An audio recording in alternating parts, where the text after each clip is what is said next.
자, 오늘 말씀은 사도행전 17장 16절에서 34절의 말씀입니다.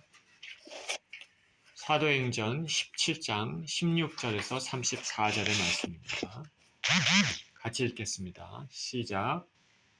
바울이 아덴에서 그들을 기다리다가 그 성에 우상이 가득한 것을 보고 마음에 격분하여 회당에서는 유대인과 경건한 사람들과 또 장터에서는 날마다 만나는 사람들과 변론하니 어떤 에피쿠로스와 스토아 철학자들도 바울과 쟁론할세 어떤 사람은 이르되 이 말쟁이가 무슨 말을 하고자 하느냐 하고 어떤 사람은 이르되 이방 신들을 전하는 사람인가 보다 하니 이는 바울이 예수와 부활을 전하기 때문이러라. 그를 붙들어 아레오바고로 가며 말하기를 내가 말하는 이 새로운 가르침이 무엇인지 우리가 알 수 있겠느냐. 내가 어떤 이상한 것을 우리 귀에 들려주니 그 무슨 뜻인지 알고자 하노라 하니 모든 아덴 사람과 거기서 나은에 된 외국인들이 가장 새로운 것을 말하고 듣는 것 이외에는 달리 시간을 쓰지 않음이더라. 바울이 아레오바고 가운데 서서 말하되 아덴 사람들아 너희를 보니 범사에 종교심이 많도다. 내가 두루다니며 너희가 위하는 것들을 보다가 알지 못하는 신에게라도 새긴 단도 보았으니 그런즉 너희가 알지 못하고 위하는 그것을 내가 너희에게 알게 하리라. 우주와 그 가운데 있는 만물을 지으신 하나님께서는 천지의 주제시니 손으로 지은 전에 계시지 아니하시고 또 무엇이 부족한 것처럼 사람의 손으로 섬김을 받으시는 것이 아니니 이는 만민에게 생명과 호흡과 만물을 친히 주시는 이심이라. 인류의 모든 족속을 한 혈통으로 만드사 온 땅에 살게 하시고 그들의 연대를 정하시며 거주의 경계를 한정하셨으니 이는 사람으로 혹 하나님을 더듬어 찾아 발견하게 하려 하심이로되 그는 우리 각 사람에게서 멀리 계시지 아니하도다. 우리가 그를 힘입어 살며 기동하며 존재하느니라. 너희 시인 중 어떤 사람들의 말과 같이 우리가 그의 소생이라 하니 이와 같이 하나님의 소생이 되었은즉 하나님을 금이나 은이나 돌에다가 사람의 기술과 고안으로 생긴 것들과 같이 여길 것이 아니니라. 알지 못하던 시대에는 하나님이 간구하셨거니와 이제는 어디든지 사람에게 다 명하사 회개하라 하셨으니 이는 정하신 사람으로 하여금 천하를 공의로 심판한 날을 작정하시고 이에 그를 죽은 자 가운데서 다시 살리신 것으로 모든 사람에게 믿을 만한 증거를 주셨음이라 하니라. 그들이 죽은 자의 부활을 듣고 어떤 사람은 조롱도 하고 어떤 사람은 이 일에 대하여 내 말을 다시 듣겠다 하니 이에 바울이 그들 가운데서 떠나매 몇 사람이 그를 가까이하여 믿으니 그 중에는 아레오바고 관리 디오누시오와 다마리아는 여자와 또 다른 사람들도 있었더라. 아멘. 아덴 전도라는 제목으로 말씀을 나누겠습니다. 기도합니다. 하나님, 감사와 찬양을 드립니다. 오늘도 귀한 주님 말씀을 대하는 시간입니다. 아버지, 말씀 가운데 살아계신 주님을 만나게 해주시고 우리에게 들려주시는 아버지 하나님 귀한 말씀이 우리 심령 가운데 귀하게 아버지 뿌리 박히고 열매를 맺을 수 있도록 축복하여 주옵소서. 감사드리며 예수 그리스도 이름으로 기도합니다. 아멘.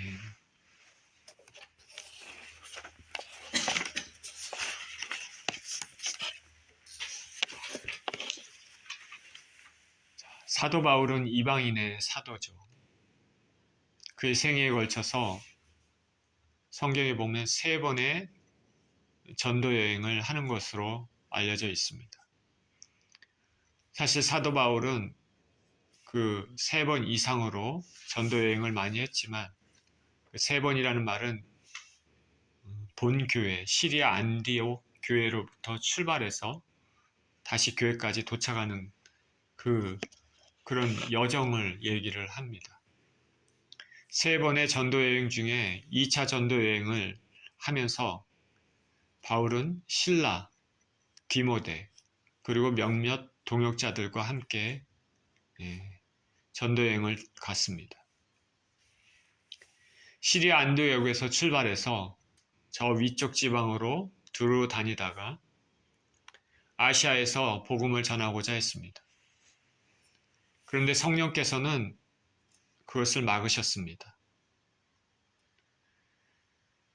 그러니까 바울은 부르기아 갈라디아 땅으로 다녔다가 무시아라는 곳에 이르고 비두니아 지방으로 향하고자 했습니다. 그런데 성령께서 또 막으셨습니다. 하나님의 사람에게 이런 저런 길들이 다 막힌다는 것은 하나님이 다른 뜻을 가지고 계신다는 것을 재빨리 알아채야 됩니다. 무시아를 지나서 항구 도시 드로아에 도착했습니다.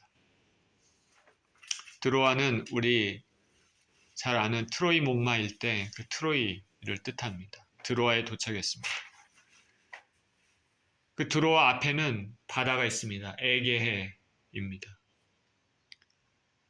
바울은 바다를 바라보면서 이제 어디로 가야 되나 이렇게 생각하고 있었을 것입니다. 그런데 밤에 환상을 통해서 하나님께서 마게도냐 사람들이 바울을 부르는 것을 보여주셨습니다. 건너와서 우리를 도우라.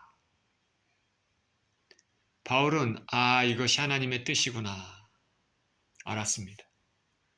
그래서 하나님께서 이곳저곳 아시아 여러 지방에서 복음을 전하는 것을 다 막으셨구나. 즉시 배를 타고 이제 바울과 그 일행은 유럽으로 건너갑니다. 바울이 2차 전도여행을 떠날 때는 유럽까지는 생각하고 있지 않았을 것입니다. 그런데 하나님께서는 더 먼 곳으로, 더 많은 곳으로 복음을 전하게 하시려는 계획을 가지고 계셨습니다. 하나님의 계획은 참으로 놀랍습니다. 하나님이 자기를 사랑하는 자들을 위하여 예비하신 모든 것은 우리 눈으로, 우리 귀로, 우리 마음으로 생각하지 못하였다 하심과 같으니라 하는 말씀이 생각납니다.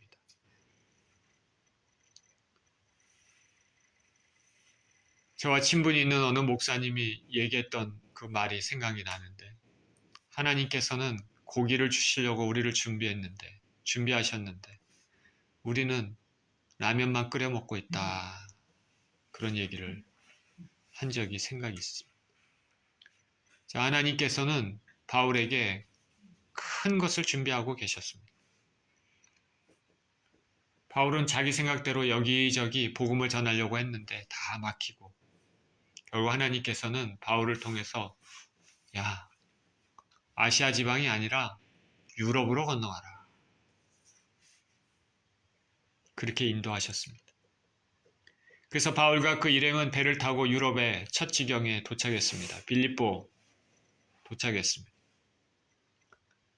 자, 안식일에 기도처가 있는지 살펴보다가 강가에 모여있는 여인들에게 가서 말을 걸었습니다.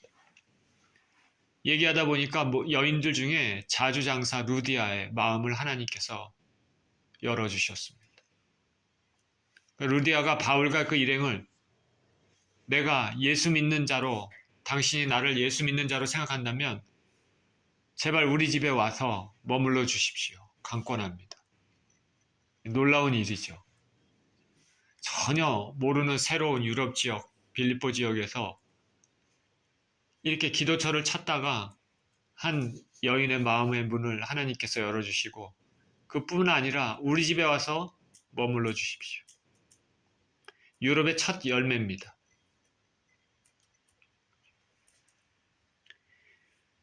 그녀의 집에서 바울과 일행은 유숙하게 됐습니다. 유숙하면서 복음 전할 여러 가지 방법을 생각을 했겠죠. 기도하는 곳으로 가다가 점치는 귀신 들린 여종을 만나게 됐습니다. 그 여종이 계속 바울을 괴롭힙니다. 바울은 처음에는 두고 보다가 나중에는 너무 괴롭히니까 안타깝게 생각했습니다. 그래서 예수 이름으로 귀신을 쫓아냈습니다. 자, 한 귀신 들린 자가 살아나는 정말 순간입니다. 그런데 그 여종을 통해서 돈을 벌던 주인이 이제 여종에게서 귀신이 떠나갔으니 더 이상 점을 칠 수가 없습니다. 화가 났습니다. 돈을 더 이상 벌지 못하니까. 그래서 바울과 그 일행을 고소했습니다. 바울은 착한 일을 하고 선한 일을 했지만은 사악한 사람들은 그것을 반대로 시 관리들에게 바울 일행을 고소한 것이죠. 그래서 바울과 실라는 잡히고 매를 맞았습니다. 어두컴컴한 감옥 안에 갇혔습니다. 억울한 생각이 들었을까? 우리는 모르죠.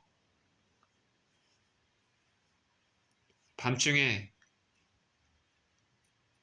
몸은 쇠사슬에 착고에 매여 있고 매를 맞아서 몸이 여기저기 쓰리고 아픈데 바울과 실라는 그 깜깜한 지하 감옥에서 하나님께 기도하고 찬양을 하기 시작합니다.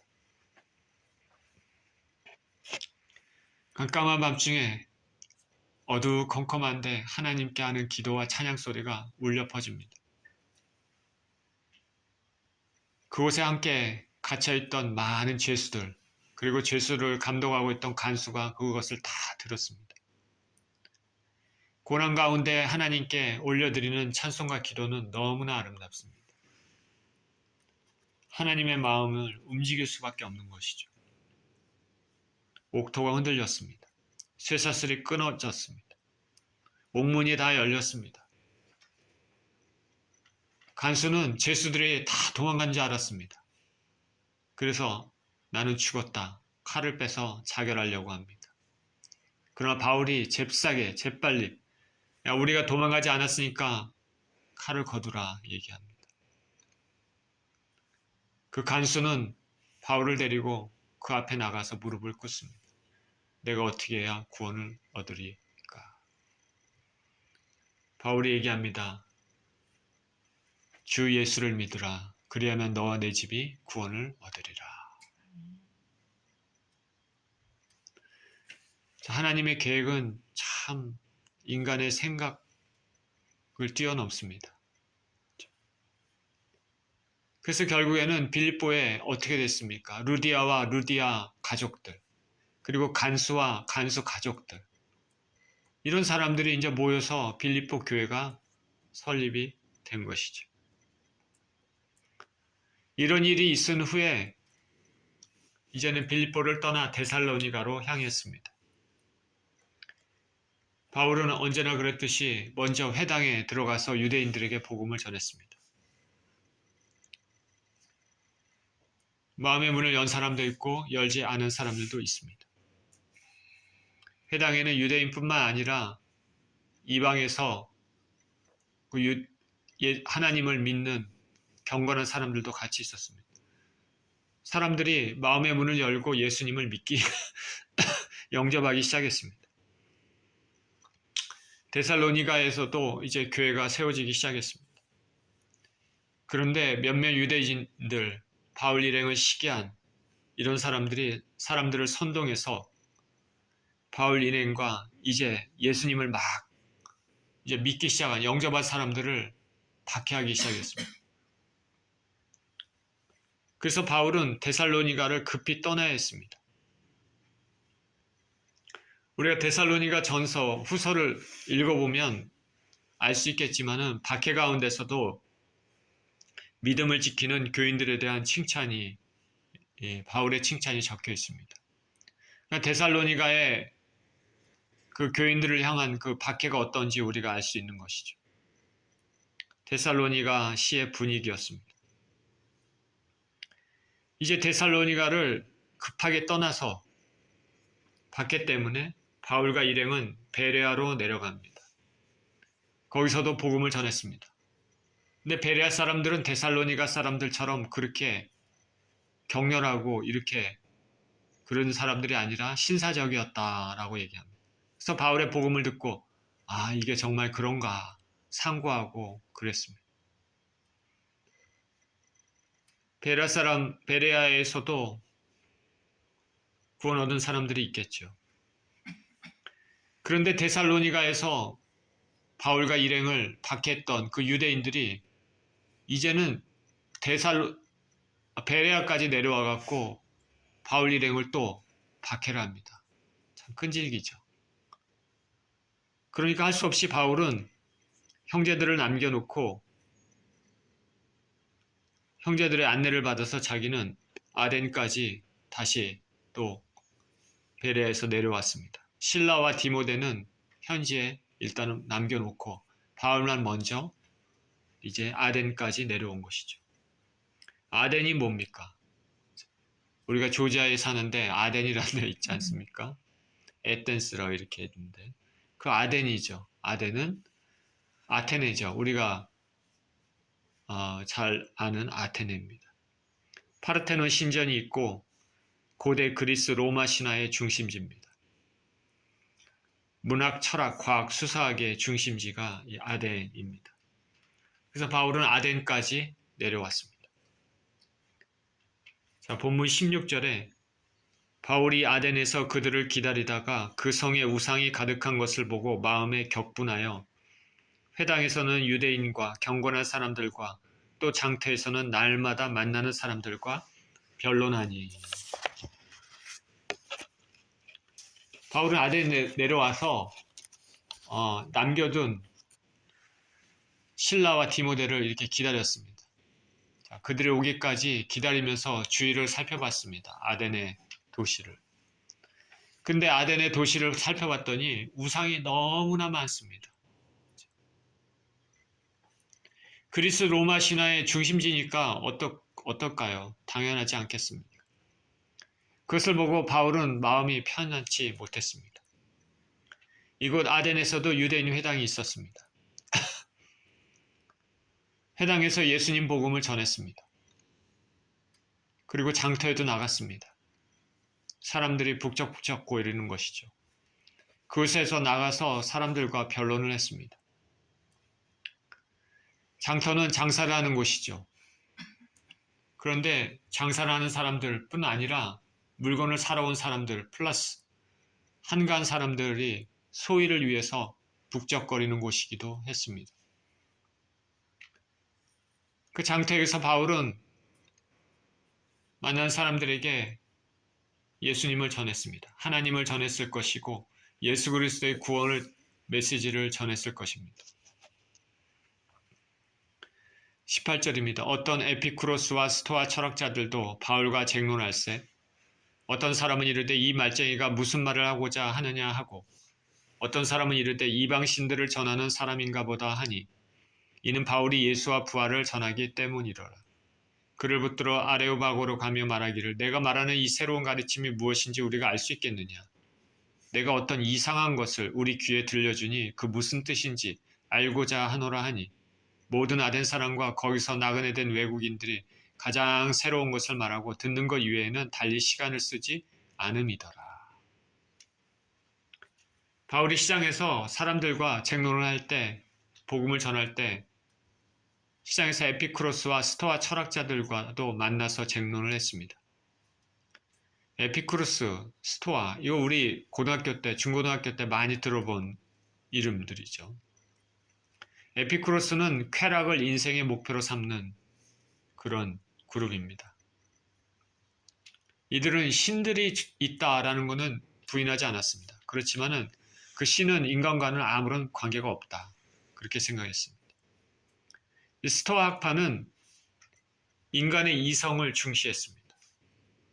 도덕적인 삶이 선한 삶이라고 주장했습니다. 범신론 사상입니다. 그리고 하나님을 세계 정신으로 간주했습니다. 당시 아덴에는 이러한 철학자들이 딱 직업적인 철학자들입니다. 준비를 갖추고 논쟁에 한번 참여할 목적으로 광장이나 거리에 나타나곤 했다고 합니다. 이들은 자신의 생각, 자신의 논리,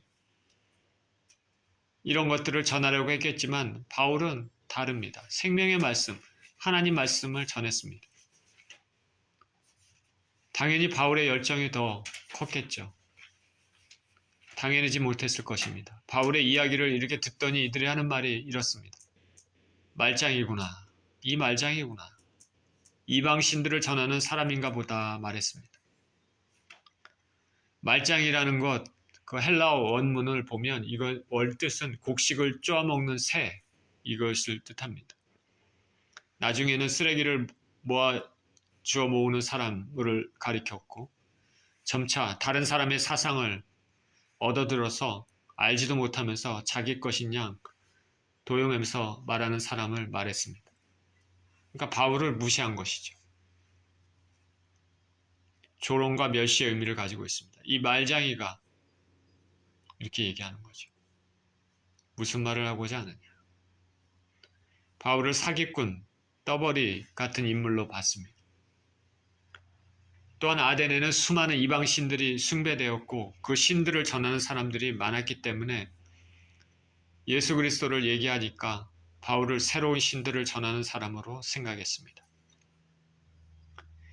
이들이 이렇게 생각하는 이유는 예수님과 예수님의 부활을 전했기 때문이라고 본문은 말합니다. 바울이 전했던 것은 예수 그리스도와 예수 그리스도의 부활입니다.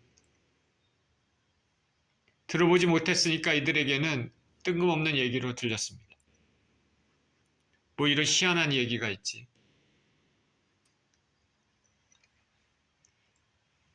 오랜 기간 하나님을 모르고 사단에게 사로잡혀 눈이 멀었던 사람들에게는 예수님과 예수님의 부활은 이상하게 여겨졌습니다. 헬라의 종교와 철학에 익숙한 사람들에게는 바울의 메시지를 이해할 수가 없었습니다. 그들은 호기심이 생겼습니다. 호기심이 생겼다. 아, 내가 구원을 얻어야 되겠다. 나의 생명을 얻어야 되겠다라는 그런 것이 아니라 새로운 사상에 대해서 알고자 하는 것입니다. 그런 호기심입니다. 바울을 데리고 아레오바고로 갑니다. 당시 아레오바고는 아덴의 주요 종교 도덕상에 문제가 있을 때 재판이 열리는 곳이었습니다. 바울을 아레오바고에 서게 하면서 바울의 사상, 전하는 메시지를 듣고자 하는 것이죠. 이제 바울은 복음을 자유롭게 전하게 될지 내쫓김을 당할지 그런 상황에 처해 있었습니다. 이 새로운 가르침, 너가 얘기하는 이 새로운 가르침이 무엇이냐? 우리에게 얘기해라. 무슨 이상한 말을 하고 있는데 무슨 뜻인지 알고 싶다.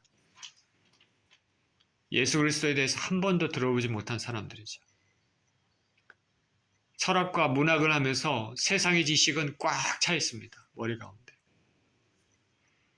근데 정작 생명에 이르는 지식은 알지 못하는 무식한 사람들입니다. 본인들은 가장 유식한 사람들, 가장 지식인들이라고 생각하지만 하나님이 봤을 때는 가장 무식한 사람들입니다. 오늘날도 학식이 많은 사람들이 많이 있지만 예수님의 생명의 복음에는 무식한 사람들이 많이 있습니다. 하나님을 아는 지식은 아무나 받을 수 있는 것이 아닙니다. 바울이 고린도전서에서 이렇게 얘기했습니다. 세상에 미련한 것들을 택하사 지혜로운 자들을 부끄럽게 하셨다. 하나님의 경륜입니다. 하나님의 경륜입니다. 바울 자신도 많은 학문을 한 사람이지만 스스로 고백하기를 그리스도를 위하여 모든 것을 잃어버리고 배설물로 여김은 그리스도를 얻고자 함이라 라고 말했습니다. 사실 세상에 있는 모든 학문의 근원은 하나님에 관한 지식으로부터 출발해야 되는 것이 당연한 것입니다. 이 세상에 존재하는 그 근원이 무엇인지 그 하나님부터 알고 그 다음에 시작을 해야 되는 거예요. 자연과학이건 컴퓨터과학이건 인문과학이건 사회과학이건 모든 것들은 거기서부터 시작을 해야 되는 것입니다. 만물을 창조하신 창조주에 대한 지식이 없이 다른 것들을 하는 것은 극히 제한적이죠. 사도 바울은 이 사실을 알았기 때문에 그리스도를 위해서 모든 것을 잃어버리고 배설물로 여기면 그리스도를 얻고자 합니다. 저나 여러분이나 모든 것을 잃어버려도 예수님을 잃어버려서는 안 되겠습니다. 이 세상에 자기 목숨보다 중요한 것이 어디 있겠습니까? 시장에서 여기저기 어슬렁거리며 쟁론하는 철학자들, 아덴 사람들, 나그네 된 외국인들은 가장 최근의 이론들, 가장 최근의 지식 사상들을 말하고 듣는 데 외에는 시간을 쓰지 않았다 말합니다. 끊임없이 새로운 것만 찾아다니는 사람들입니다. 막상 찾으면 이내 또 식상해버립니다. 복음을 듣고는 야 이거 처음 듣는 얘기네, 아 새롭네, 그랬다가 이내 아 이것도 이제 예전 거다 하고 낡은 것이다 내던져 버릴 수 있는 것이죠. 아덴의 분위기가 어떨까 상상이 가십니까? 주로 서로 토론하고 탐구하고 새로운 것에 대해 듣고 싶어 하고 뭐 그런 것들을 즐기는 도시다. 각 지역마다 그 지역만의 독특한 영적인 분위기가 있습니다. 각 지역마다 지역만의 영적인 독특한 분위기가 있다. 일본에 가면 머리가 아프다고 하는 사람들이 있습니다. 영적으로 매우 어두운 지역이기 때문에 마귀들이 활발히 활동하고 있는 지역이기 때문에 그렇습니다. 저는 인도에는 가보지 않았지만은 인도에는 강 근처에서 목욕하고 시체를 태우고 하는 그런 지역이 아주 많다고 합니다. 힌두교 의식이죠. 사단의 세력이 자리 잡은 지역입니다. 다니엘서를 보면 다니엘이 기도를 할 때 하나님께서 기도 응답을 바로 주셨습니다. 그러나 기도 응답이 다니엘에게 올 때까지 시간이 오랫동안 지체됐습니다. 왜냐하면 응답을 가지고 있는 내려오는 천사를 페르시아 제국에 강력히 역사하는 사단의 세력이 막았기 때문이다 말합니다. 결국에는 군장, 천사장 미가엘이 내려와서 결국 도와주어서 기도 응답이 다니엘에게 주어졌습니다.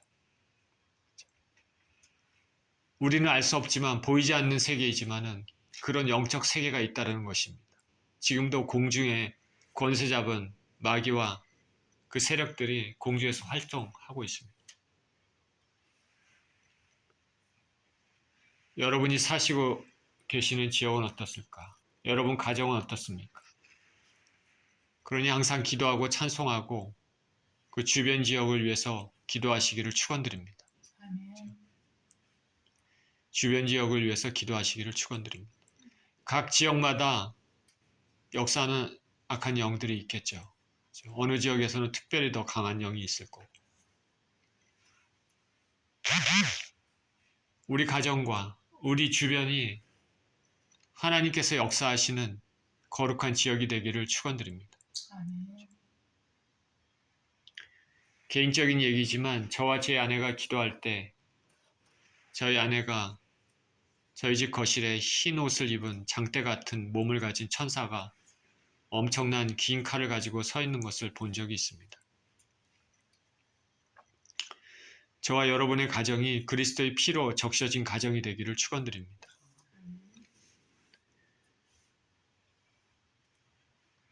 그리고 저와 여러분의 가정에 들어오는 사람들이 들어오며 나가며 복을 받는 사람들이 되기를 축원드립니다. 우리 가정이 우리가 가는데 우리 일터가 하나님의 은혜로 충만한 곳이어야지, 천군 천사들이 지키는 곳이어야지 마귀가 득실거리는 그런 곳이 되어서는 안 되겠습니다. 아덴은 수많은 우상들이 거기에 있었습니다. 그리고 사람들은 세상의 새로운 지식들로, 세상적인 것들로 가득 찬, 그리고 더 알고 싶어하고 그런 사람들이었습니다. 세상 사람들로부터는 학식이 많은 유식한 사람들이었겠지만은 하나님에 대한 지식은 하나도 없습니다. 정작 지식의 근본을 모릅니다. 바울이 전도하는 것에 대해서 무슨 이상한 것을 들려준다 말합니다. 하나님께서 영원전부터 섭리에 오셨던 인간 영혼에 대한 구원은 인간의 지혜, 지식으로 알 수 있는 것이 아닙니다. 성령의 능력과 성령의 감화로 알 수 있죠. 22절입니다. 바울이 아레오바고 가운데 서서 말하되 아덴 사람들아 너희를 보니 범사의 종교심이 많도다. 내가 두루 다니며 너희가 위하는 것들을 보다가 알지 못하는 신에게라도 새긴 단도 보았으니 그런즉 너희가 알지 못하고 위하는 그것을 내가 너희에게 알게 하리라. 바울이 이제 아레오바고 가운데 섰습니다. 무슨 죄수가 돼서 법정에 선 것은 아닙니다. 철학자들 앞에서 강의하고자 하는 것도 아닙니다. 바울은 주어진 환경 내에서 최선을 다해서 생명의 복음을 전하고자 합니다. 내가 너희를 보니 범사의 종교심이 많다. 들어다니며 보니까 알지 못하는 신에게라는 단도 보았다. 그러니까 내가 이제 너희가 알지 못하는 그것을 내가 알려주겠다. 바울은 상황에 맞게 적절히 말씀을 전합니다. 바울이 유대인 회당에서 말씀을 전할 때 어떻게 스타트합니까? 먼저 구약의 예를 들어서 유대인들이 익숙한 그것을 예를 들어서 예수 그리스도의 복음을 전하죠. 그러나 지금 여기는 유대인들이 아니라 이방인들이기 때문에 이방인에 맞게 복음을 전합니다. 이들은 종교성이 많다라고 얘기했습니다. 종교성이 많다라는 것은 종교성이 많다라는 건 무슨 뜻일까요? 우상이 굉장히 많다. 모든 일에 종교적이다. 이런 뜻이죠. 만약 우상에게 잘못 보이면 나의 삶, 나의 가정은 재앙에 닥칠지 모른다. 그런 두려움이 있습니다. 그런 미신이 있습니다. 그래서 결국에는 그 모든 것들부터 보호하기 위해서 우상을 막 세우고 나중에는 그 조그만 또 틈이 있을까봐 알지 못하는 우상까지도 세웁니다. 어떻게 해서든지 우상의 도움을 받아서 두려움을 이기려고 하는 것이죠. 바울이 말합니다. 너희가 알지 못하는 위하는 그것을 알게 하겠다. 24절입니다. 우주와 그 가운데 있는 만물을 지으신 하나님께서는 천지의 주제시니 손으로 지은 전에 계시지 아니하시고 또 무엇이 부족한 것처럼 사람의 손으로 섬김을 받으시는 것이 아니니 이는 만민에게 생명과 호흡과 만물을 친히 주시는 이심이라. 인류의 모든 족속을 한 혈통으로 만드사 온 땅에 살게 하시고 그들의 연대를 정하시며 거주의 경계를 한정하셨으니 이는 사람으로 혹 하나님을 더듬어 찾아 발견하려 하심이로되 그는 우리 각 사람에게서 멀리 계시지 아니하도다. 우리가 그를 힘입어 살며 기동하며 존재하느니라. 너희 시인 중 어떤 사람들의 말과 같이 우리가 그의 소생이라 하니 이와 같이 하나님의 소생이 되었은즉 하나님을 금이나 은이나 돌에다가 사람의 기술과 고안으로 새긴 것들과 같이 여길 것이 아니니라. 알지 못하던 시대에는 하나님이 간과하셨거니와 이제는 어디든지 사람에게 다 명하사 회개하라 하셨으니 이는 정하신 사람으로 하여금 천하를 공의로 심판한 날을 작정하시고 이에 그를 죽은 자 가운데서 다시 살리신 것으로 모든 사람에게 믿을 만한 증거를 주셨음이라 하니라.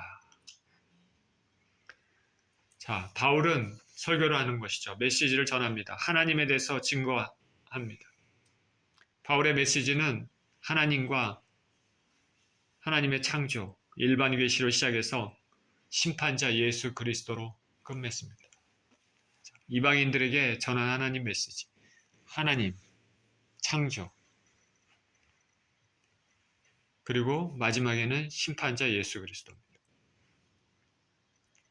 먼저 바울은 신에 대해서 올바른 지식을 전합니다. 한 분 하나님이 계시는데 그 하나님은 천지의 주제이시고 손으로 지은 전에 계시지 아니하신다고 말합니다. 하나님은 어디에도 계시는 무소부지의 하나님이십니다. 그러니까 하나님은 어떤 손으로 지은 것에 갇혀있게 한다는 것은 어리석은 일입니다. 돌, 목석, 목, 금, 은으로 형상화해서 이것이 하나님이다 하고 그것을 향해서 빌면서 복을 구하는 것이 얼마나 어리석은 일입니까? 참 어리석은 일이죠. 그런데 이때나 지금이나 세계 곳곳에서 그렇게 행하는 사람들이 얼마나 많습니까? 사람은 참 알 수가 없습니다. 그러나 제가 예수님을 믿기 전에 행했던 일들을 생각해 보면 이해가 어느 정도 가기도 합니다. 저는 어렸을 때 어머님을 따라 절에 가서 불공도 드렸습니다. 아버지를 도와서 가정에서 제사도 드렸습니다. 아무것도 모르는 거죠. 하나님에 대해서 깊이 생각해 보지 않은 영적인 미련함입니다. 지금 와서야 깨닫지만 그때는 생각조차 하지 않았습니다. 깊이 생각하지 않은 것이죠.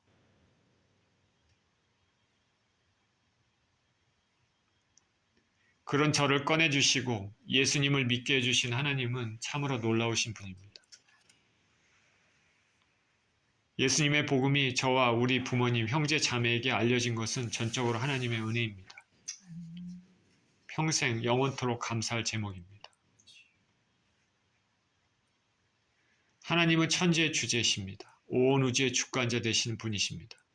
아덴에 있는 신들과 비교가 되는 분이 아니죠.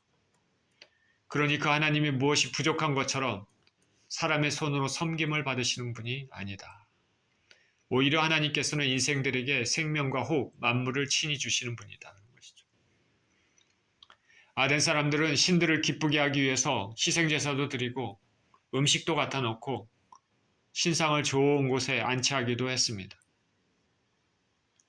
그런데 참 신인 하나님께서는 그런 것을 통해서 기쁨을 누리시는 분이 아닙니다. 우리가 주님께 기도하는 것, 주님의 뜻을 이루려고 애쓰는 것은 주님이 무엇이 부족해서 우리에게 요구하시는 것이 아닙니다. 만물이 모두 주님의 것인데 주님이 무엇이 부족하시겠습니까? 주님은 인생들이 당신을 사랑하시기를 그냥 원하시고 우리 인생들에게 만물의 상속자이신 예수님과 함께 기업을 주시기를 기뻐하십니다. 여러분 마음에 간직하시길 바랍니다. 주님은 우리에게 좋은 것을 주시기를 원하시는 분입니다. 그러니 하나님께 이런 것을 주면 하나님도 그 대가로 나에게 이런 것을 주실 것이다. 주고받고 하는 것. 그런 관계는 온전한 신앙의 자세가 아니고 하나님을 잘못 알고 계신다는 것을 알아야 됩니다. 하나님은 우리에게 좋은 것을 주시고자 하시는 분입니다. 우리가 무엇을 주시기 때문에 하나님께서 우리에게 무엇을 주신다 생각하면 안 됩니다. 우리가 하나님께 무엇을 준다 할 때는 그 하나님의 은혜에 감사해서 우리의 마음의 표현입니다. 하나님께서 우리에게 원하는 것은 사실은 우리 자신입니다. 자신. 하나님이 돈이 부족하시겠습니까? 무엇이 부족하시겠습니까? 온 우주가 다 하나님 것입니다.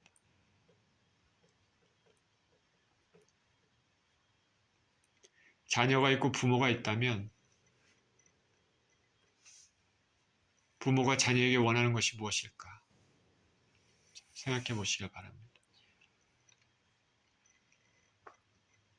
하나님은 인류의 모든 족속을 아담의 한 혈통으로 만드셨고 섭리 가운데 연대를 정하셔서 각 사람을 그 연대에 이 땅에 나게 하셨습니다. 그리고 거주의 경계를 정하셨습니다. 각 민족이 살고 있는 곳을 정했다는 것이죠.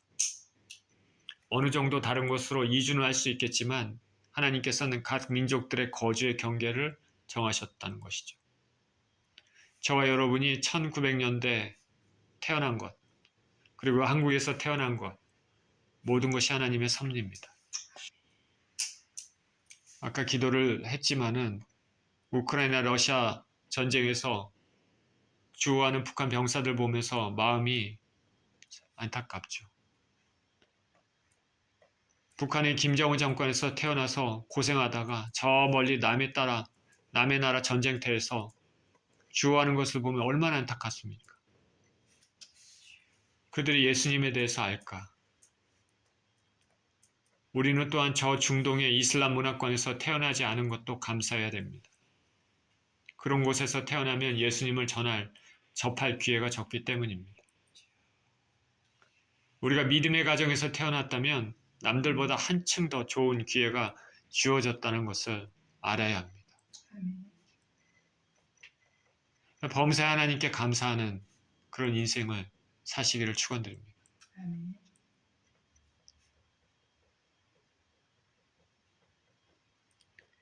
바울은 사람으로 더듬어 하나님을 발견하게 하심이로다 말했습니다.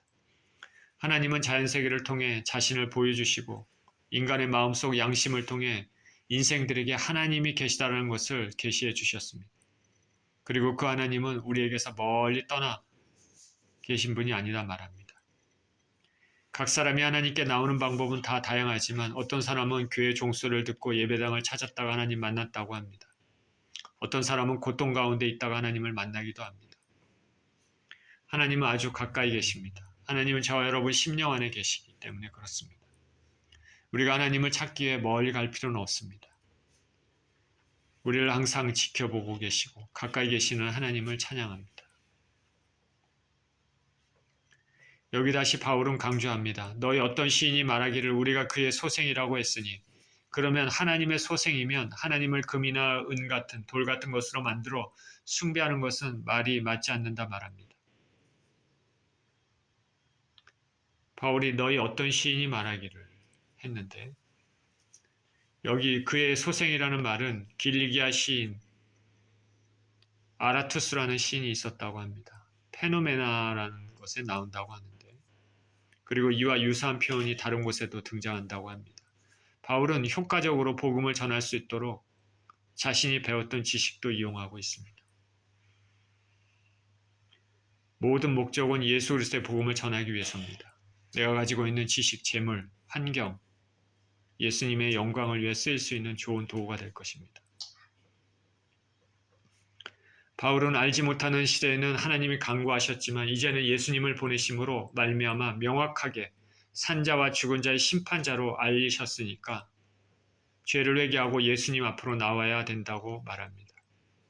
그리고 하나님은 그 예수님이 실제이심을 믿을 만한 증거를 주셨다 얘기합니다. 왜냐하면 바울 자신도 부활하신 예수님을 직접 만났고 12제자도 그렇고 야고보도 그렇고 수많은 성도들 그리고 부활하신 예수님을 만났으므로 예수 그리스도의 부활은 꾸며낸 이 얘기가 아니라 신화가 아니라 실제적인 사건임을 보여줍니다. 하나님은 알지 못하던 시대에는 인생의 연약함을 아시기 때문에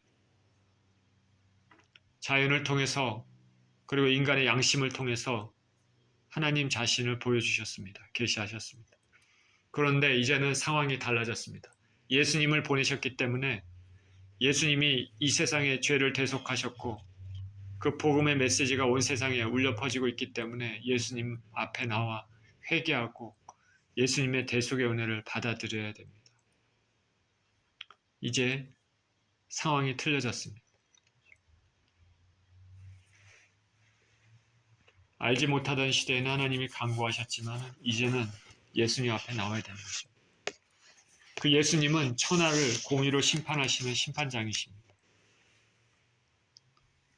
예수님은 무한한 사랑의 하나님이시지만 때가 되면 각 사람의 모든 행위, 말, 마음의 동기까지 생각해까지 공의로 심판하십니다.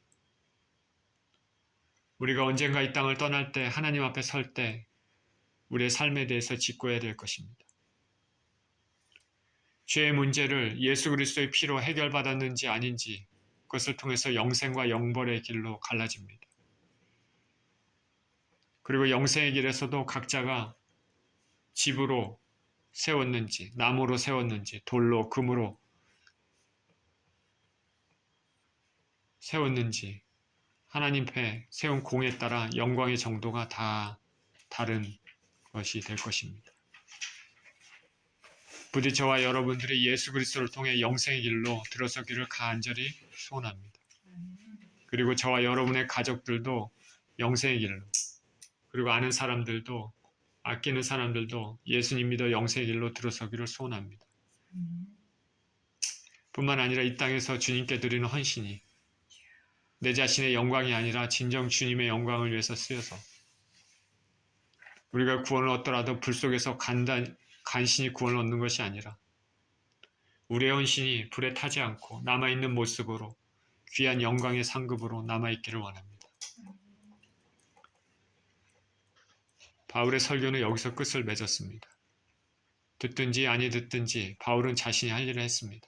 이제 공은 듣는 자에게 넘어갔습니다. 메시지를 받아들이고 회개하고 예수님 앞에 나오느냐, 아니면 새로운 사상을 잘 들었구나, 그만이다, 아니면 무슨 이상한 말을 하는 사람이구나, 멀리하는 그런 경우가 있는 것이죠. 예수님 앞으로 나오느냐 그렇지 않느냐입니다. 32절입니다. 그들이 죽은 자의 부활을 듣고 어떤 사람은 조롱도 하고 어떤 사람은 이 일에 대하여 내 말을 다시 듣겠다 하니, 이에 바울이 그들 가운데서 떠나매 몇 사람이 그를 가까이 믿으니 그 중에 아레오바고 관리 디오누시오와 다말이라 하는 여자와 또 다른 사람들도 있었더라.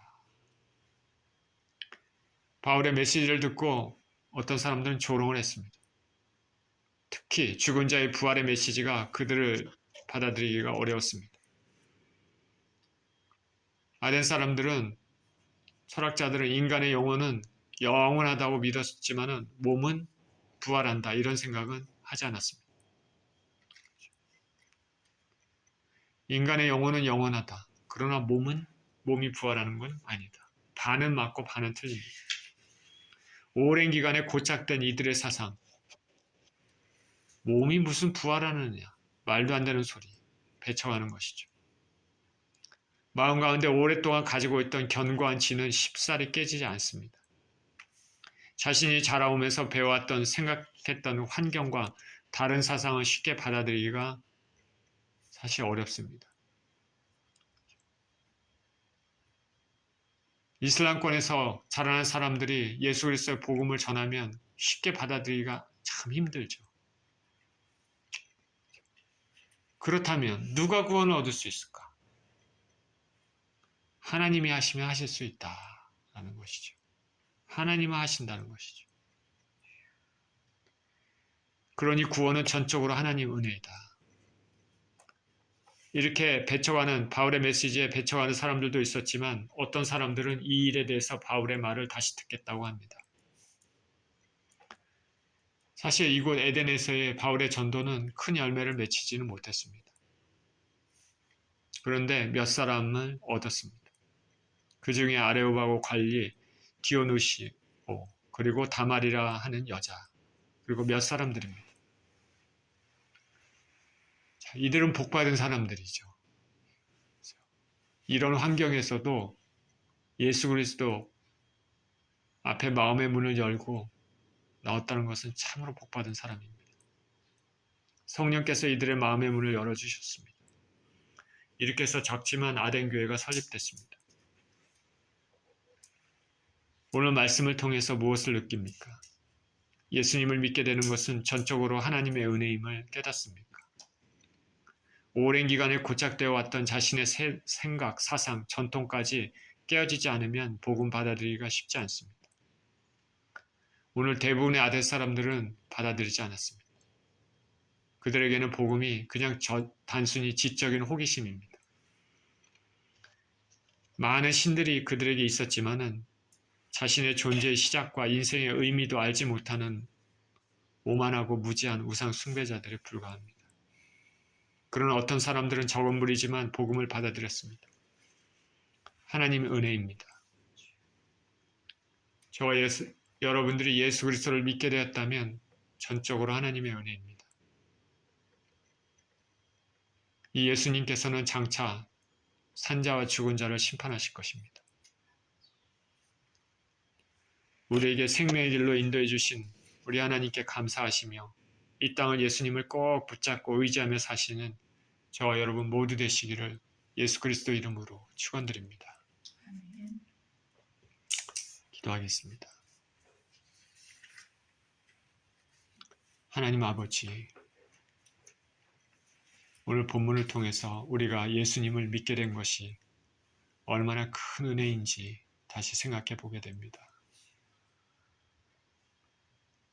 오랜 기간에 고착되어 있던 자신만의 생각들, 배워왔던 것들, 또 환경에 그 문을 열고 우리 주님의 복음을 받아들이며 예수님 안에 영생을 있음을 깨닫고 믿고 나아가는 것은 전적으로 주님의 은혜입니다. 아버지 하나님, 우리 각 사람의 태어나고 자라왔던 환경들은 다 다르지만 하나님께서 은혜를 주셔서 우리에게 예수 그리스도를 믿게 해주시고 영생의 길로 걸어가게 해주신 것에 감사를 드립니다. 평생 감사하며 이 구원의 은혜에 감사하며 우리 가족들과 주변 사람들과 우리가 아끼는 사람들, 또 교회 사람들에게 우리 주 예수 그리스도의 복음을 드러내는 그런 귀한 인생이 되게 하여 주시옵소서. 감사드리며 우리 주 예수 그리스도 이름으로 기도합니다. 아멘.